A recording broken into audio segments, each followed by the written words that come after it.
Cosa fai qui tu scalzo? Eh? Non dovresti essere a letto a quest'ora? A Maria pergunta se a tia amanhã sempre vem connosco andar de barco. A tia já disse que sim. A mãe já disse que sim. A Maria já disse que sim. A senhora Amélia já disse que sim. Já toda a gente disse que sim. Ha bisogno di colombi viaggiatori, Maria? A Maria é uma menina e a mãe sabe perfeitamente que uma menina é uma menina. Ah, allora adesso che ha portato il messaggio il bambino se ne va a letto. E non ti voglio più vedere scalzo, hai capito? Oh, fila.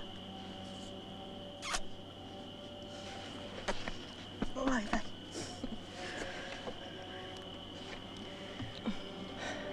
Passam por nós, à nossa beira, incólumes ao que neles projetamos. É a vida nova que se afirma à revelia da nossa própria vida.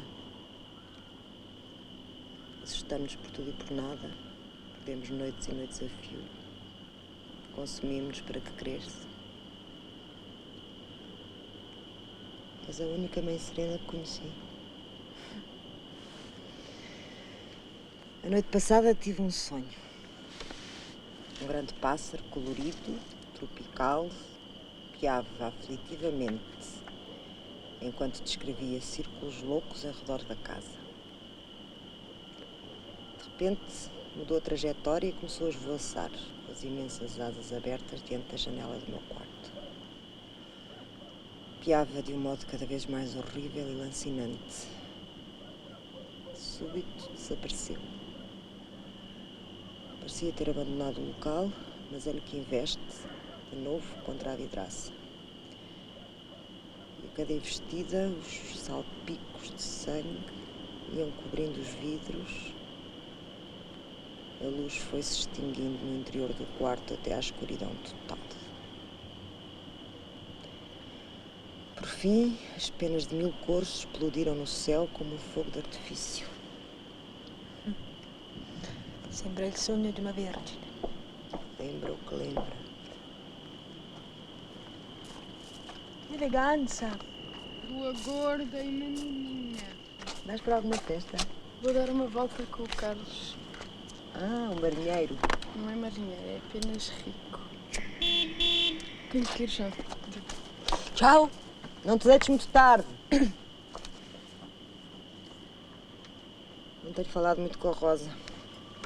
Para ser franca, não tenho falado muito com ninguém.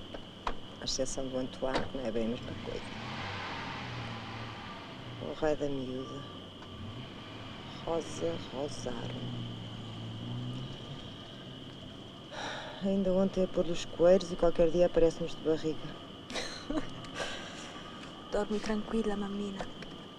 Ha più giudizio Rosa che le due messe insieme. E non credo che abbia innamorati. Consolante, ma non basta tranquillizzare una coscienza. Una vera coscienza borghese. Lo spero bene. Perché ridi? Niente. Ti ricordi del tuo primo incontro con Virgilio? A Firenze. Non sono cose che si dimenticano. Hai aspettato che finissi di fare lezioni per venire da me e chiedermi, non mi ricordo più che cosa. Ansia di vivere era la sua e non più ansia di amare. Amore di perdizione. È un brano che ancora oggi mi turba. Non si riaccende un fiammifero che si è spento. Penso che Simone non volesse altro che minestre e riposo. Siamo uscite dalla facoltà insieme, ti ricordi? Faccio il possibile per dimenticare, Sara. Abbiamo passeggiato per 2 ore di fila in riva all'Arno. È un fiume molto melmoso in primavera. Faceva caldo e i ragazzini facevano il bagno nel fiume. Le vacanze di Pasqua erano alle porte e io parlavo. Tu mi ascoltavi con gli occhi spalancati. Io spalancavo molto gli occhi a quell'epoca.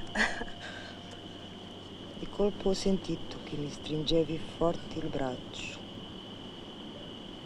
Sei diventata pallida e tremante.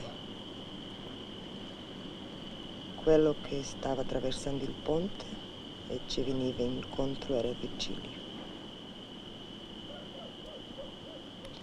Me l'avevi parlato talmente tanto che mi sembrava di conoscerlo. Ho capito immediatamente che eri innamorata. Sono passati tanti anni. Come sarà con Rosa? È strano che non ne abbia avuto ragazzi alla sua età. Cambierà. Bisogna dare tempo al tempo.